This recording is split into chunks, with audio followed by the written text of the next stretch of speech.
The scripture reading this morning will be taken from Deuteronomy, the 6th chapter, verses 4 through 12.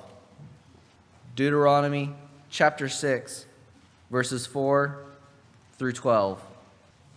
It reads, "Hear, O Israel, the Lord our God, the Lord is one. You shall love the Lord your God with all your heart, with all your soul, and with all your strength. And these words which I command you today shall be in your heart. You shall teach them diligently to your children, and shall talk of them when you sit in your house, when you walk by the way, when you lie down, and when you rise up. You shall bind them as a sign to your hand, and they shall be as frontlets between your eyes. You shall write them on the doorposts of your house and on your gates. So it shall be when the Lord your God brings you into the land of which he swore to your fathers, to Abraham, Isaac, and Jacob, to give you large and beautiful cities which you did not build, houses full of all good things which you did not fill, hewn out wells which you did not dig, vineyards and olive trees which you did not plant, when you have eaten and are full. Then beware, lest you forget the Lord, who brought you out of the land of Egypt, from the house of bondage."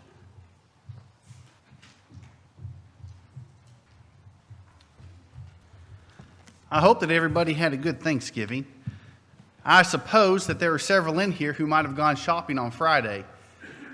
Black Friday shopping is very popular. I don't do it because I don't like being in crowds that big. But I imagine several in here did, and maybe even on Thursday night. And usually the idea is that, well, the Christmas season is upon us now, and we have gifts to give, and a lot of people like to buy gifts for their loved ones.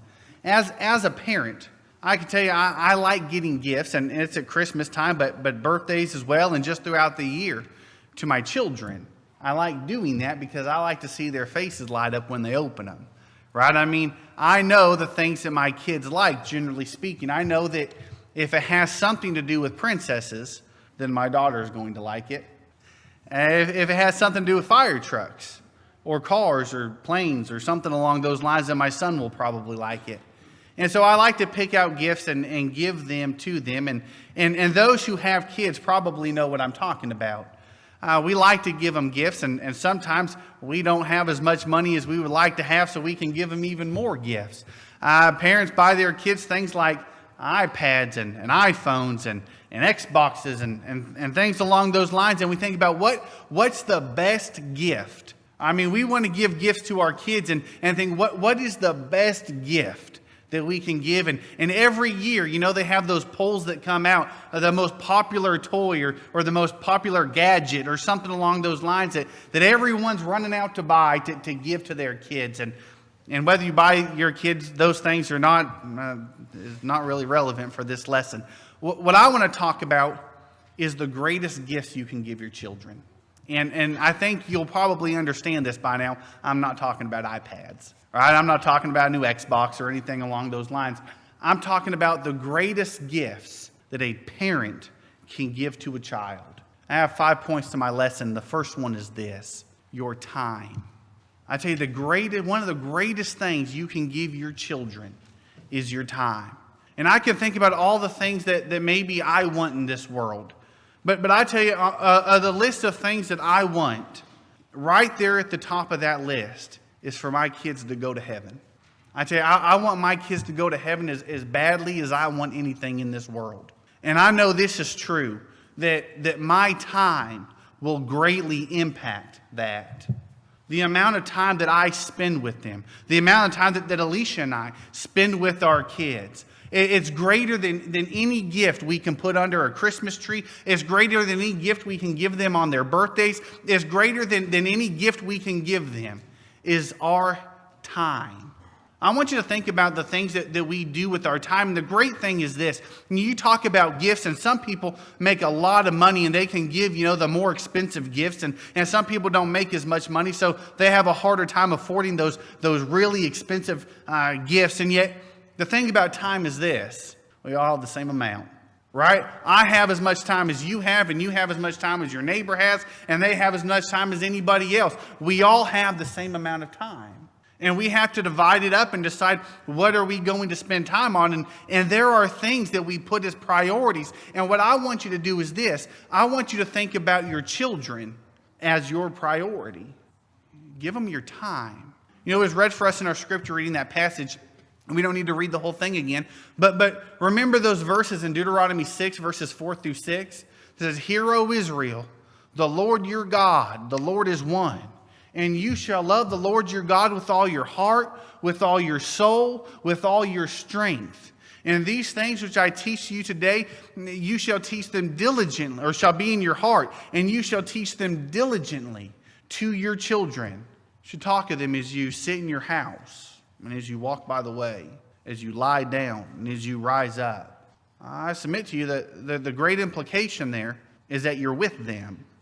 If you have kids and you want to teach them to love the Lord your God, to love the Lord their God with all their heart, with all their soul, and with all their strength, you have to be with them. You have to teach them. One of the great things in the Bible that I believe is a great tragedy is in Joshua or Judges chapter 2 and verse 10. It says, a generation arose that did not know God, nor the things which he had done in Israel. I tell you, there are some parents laying down on their jobs. You have to be with them. And I'm a big proponent. I am a big proponent of daily Bible study with the family. I tell you, we try to sit down at the kitchen table every day and study together. And we go over different things at different times, and we do it in different ways. And sometimes it's at the kitchen table, and sometimes it's in the living room. And we do different things. But I believe it's very important for a parent to sit down and teach their children. But I want to tell you this. Our Bible studies are not that long. Right? My daughter's about 5 years old, and my son's 2. Okay, we don't sit down for 2 hours and exegete a passage, right? I mean, we don't. We talk about maybe an account in the Bible, and we sing some songs and say some prayers, but it's not that long. But I want you to know this, that so much of what your children will learn are not sitting around the dinner table. So much of what your children learn are when you sit in the house, but when you walk by the way. It's also when they lie down and when they rise up. I want my kids to learn things from me. If they learn anything, I want them to learn things from me that aren't even necessarily as we sit down and do Bible study. I think about when I was a kid, and I could talk about a lot of different examples, but I think of one example when I had been camping with my granddad, and he took us off, and they lived a couple hours away from my parents, and on a Saturday after we camped, my dad came and my mom and dad came and they picked us up and we were driving home. And about halfway between my grandparents' house and where we lived, car broke down. Right? It was hot. It was the middle of summer and the car broke down. And my dad got out of the car and he walked and he opened the hood and he was looking under it. And I didn't know what I was doing. I was about 10, 11 years old and I was standing there beside him. And I could tell you, for however long it was, I sat there and I didn't realize this then. I know now he was frustrated. I mean, he would have been, wouldn't he? I mean, it's hot. He's probably thinking about how much it's going to cost to get this car fixed. He's probably thinking about how are we going to get home and all this different stuff that's going through his mind. And yet not once did he say a curse word. I didn't realize it then, but I was learning a lesson. Right? Not once did he hit something or kick something or scream at somebody. Well, I was learning a lesson. I didn't realize it at the time, but I was learning a lesson. And then some gentleman, I don't remember his name, somebody stopped and came out and asked, do y'all need some help? And my dad said, well, I sure do appreciate it.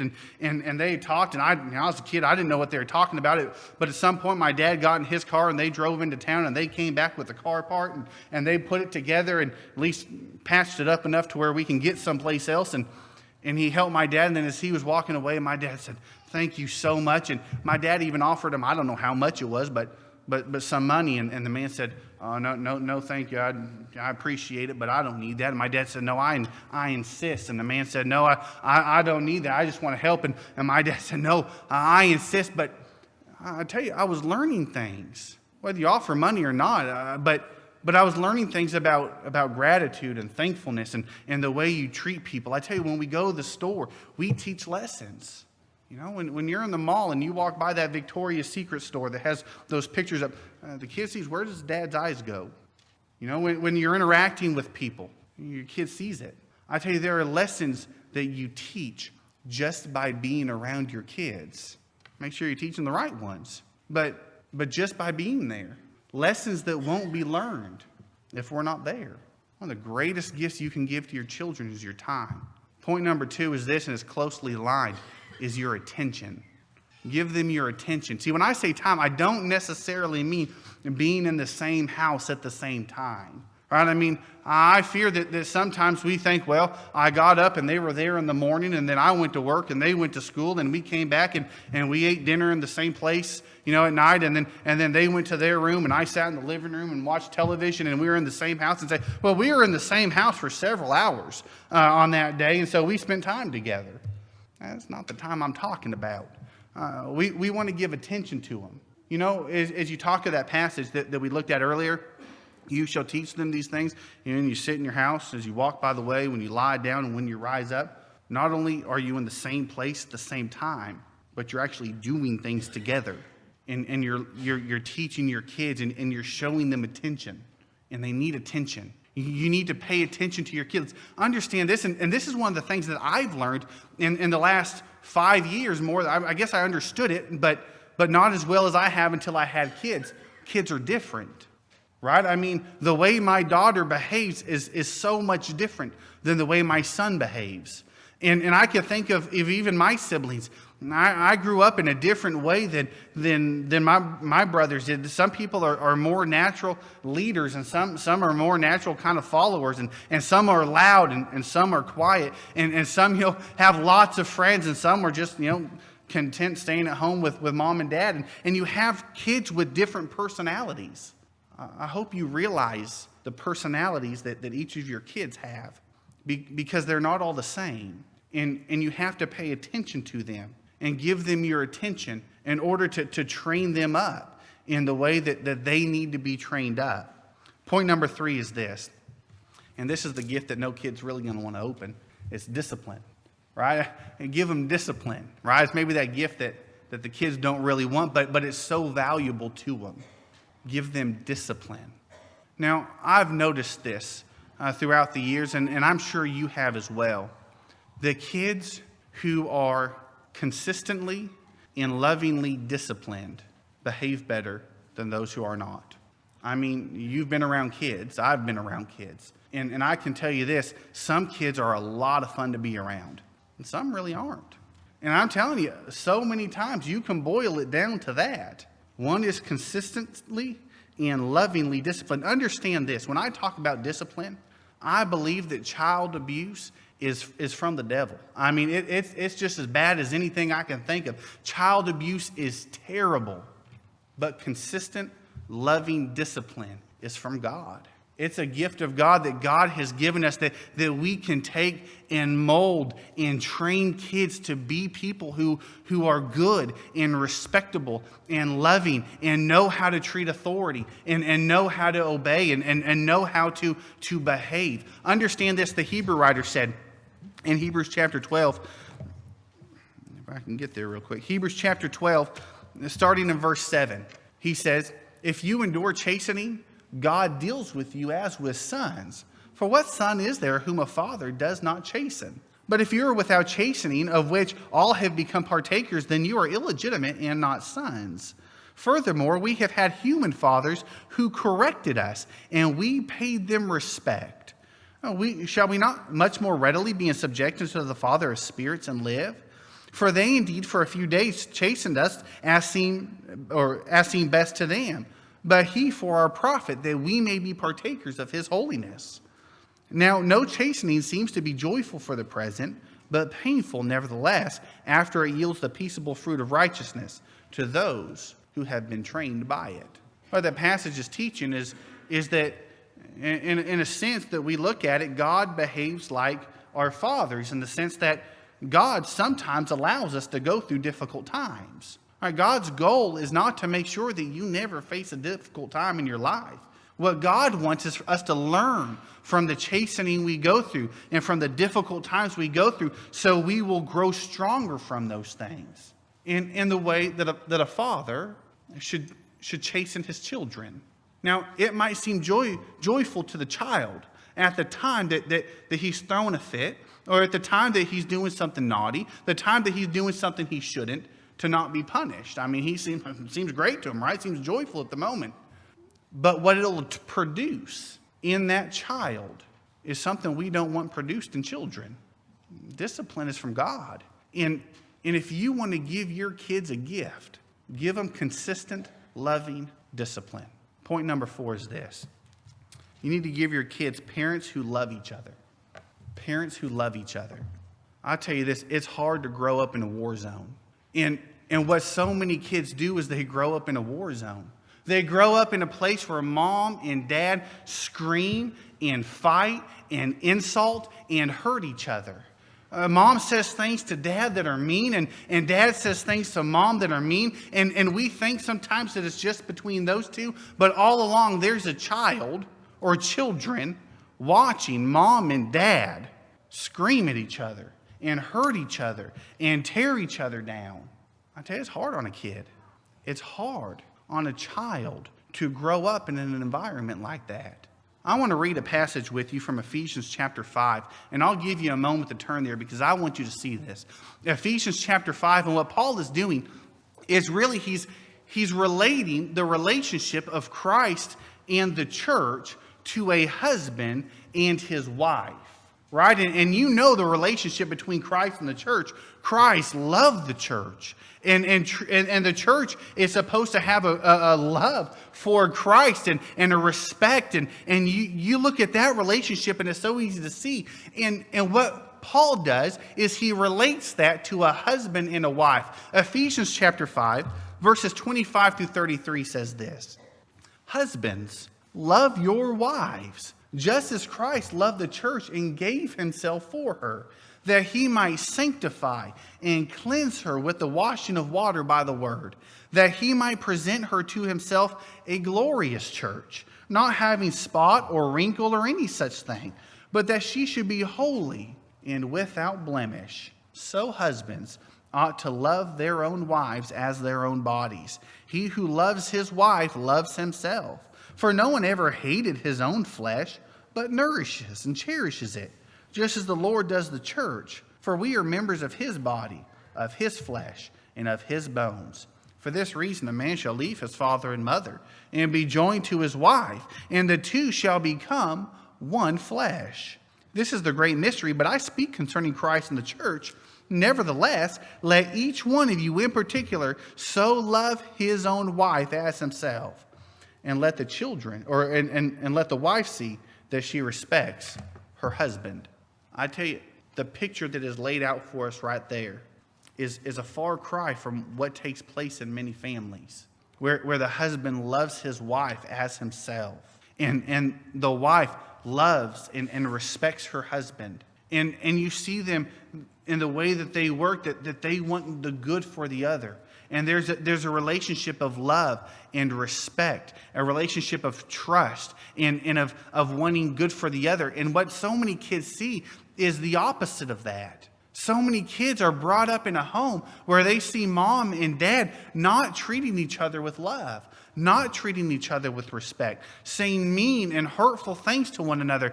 And all the while, the kids are there learning these lessons. I tell you, one day, Lord willing, I'm going to have a daughter-in-law. One day, Lord willing, I'm going to have a son-in-law. And I tell you, I want so badly for my daughter-in-law and my son-in-law, my son and my daughter to have great relationships. I want so badly for them to be in a marriage of love and respect, of trust, of a relationship that will produce, Lord willing, grandchildren who will grow up to love God. And I'm telling you, you know this as well as I do. They're looking at you now. I realize my kids see the way I treat my wife. They're mommy. And quite naturally, one of these days, they just might treat their spouse in a very similar way. And I hope they do if I'm doing my job. I want to teach them now. It's hard for kids to grow up in a war zone. Point number 5, last point is this. Give your kids parents who love God. We could talk about loving each other, but give your kids parents who love God. See, the challenging thing, and yet really should be a very wonderful thing, is this, is that your kids see you at all different stages of life. What I mean by that is they see me not in the different situations I'm put in. See, my kids live in my house, and naturally there are times in my life where I'm happy, and yet there's times in my life and things that happen to me where I'm not so happy. Right? And there are times where things happen, it's good news, and I'm excited, and yet they're there when I get bad news. And I'm not so excited. And they see me when I'm happy. They see me when I'm upset. They see me when things are going my way, and they see me when things just don't seem to be going my way. And they see me in all these different scenarios. They see me when I'm happy, when I'm sad, when I'm joyful, when I'm mad. They see me in all these different scenarios. And what they also see is the way I respond to those things. What they also see is the way I handle those things. How do I handle being happy? How do I handle being mad? How do I handle good news? How do I handle bad news? See, my kids, if I'm giving them my time, they see me in all those different situations. What are they learning about me? See, I'm a preacher, and not everyone here is a preacher, but we're Christians, and we say that we love God, and God needs to come number one. I mean, my kids hear me every week and get up in front of a congregation and talk about you have to put God as the forefront of your life, and you have to follow God, and you have to serve God, and you have to love God, and you have to live your life in the way that God wants, and you have to mold your life to the Bible. My kids hear me saying all those things, but they also see if I'm doing the same thing. See, to tell my kids one thing and then to see a hypocritical attitude in me is not going to benefit them. And it's not going to help in my great desire for them to go to heaven. I want them to go to heaven so bad. And what they need to see is a father and a mother, not who are hypocritical, but who really love God and who really try to follow God and really try to serve God. I'm telling you, if your kids see that in you, that's one of the greatest things you can give them in training them is to let them see in you the way you love God and the way you serve God. See, so many times I've seen, and it's tragic, I've seen kids who grow up and fall away. Kids who grow up and parents so many times say, I just don't get it. I don't understand why they've fallen away. And I'm not going to, this isn't true all the time, certainly not, but many times it's because kids saw what we did. And they've done that and maybe even exemplified it or took it to the next level. I don't understand why my kid talks the way they talk. Why how'd you talk when you got mad? I mean, I don't usually use that language, but when I get upset, I start to use some choice words, and I start to say some mean things. And now all of a sudden the kids use foul language, and I just don't get why. Or I don't know why my kids don't go to services. Well, all the while, sometimes I chose not to. I mean, I went most of the time. I went the majority of the time, but sometimes I just didn't feel like it. Sometimes I just didn't want to. And now my kid grows up and they don't go, and I say, I don't understand why my kids don't go to church. I don't understand why they don't go to worship services. And many times it's because they saw that behavior in me, and they might have taken it to the next level, but they saw it in me first. See, I don't want that for my kids. I want my kids to see somebody who loves God and tries his best to serve God. I tell you, that will pay bigger dividends. That will do more for your children than any gift that you can wrap with wrapping paper, than any gift you could put a bow on. The time, the attention, the discipline you can give your kids. When your kids see a mom and a dad who love each other, when your kids see a mom and a dad who love God, there's no amount of money that could buy those gifts. Those are the greatest gifts you can give your children. And as we think at this time of year of all the different things we can buy and we can give to our kids, that's fine. But I want you to think this time of the year and throughout the whole year what are the most important things that I can do for my kids? And I think you'll find that they're not presents that you buy at Walmart or Target or Best Buy or the mall or anywhere else. They're time, it's attention, it's discipline, it's parents who love each other, it's parents who love God. And those are the greatest things you can do for your kids. And they're things that all of us can do for our kids. I just simply can't afford to buy my kids everything I want to buy them. But I can give them these. I can give them my time. I can give them my attention. They might not want it, but I can give them loving and consistent discipline. I can show them a dad who loves their mom. And I can show them a dad who loves God. I can do that. And we all can do that. And I pray that those of us who are parents in here do that. At any stage of your child's life, whether they're young children, whether they're grown, you can do that. I hope that if you don't yet have kids, and yet one of these days you're looking to have kids, you'll think of those things before you have them and how important they are. If there's anyone in here who needs to become a Christian this morning, anyone in here who needs to show their children just how much they love God, because they are going to submit to Him, and they are going to follow Him, and they are going to do what He says to do. If there's anyone in here who hasn't yet had their sins washed away through baptism, we want to help you do that. If we can help you in any way get your life right with God, that's what we want to help you do. And if we can, won't you sit on one of the front rows while we stand and sing the invitation song?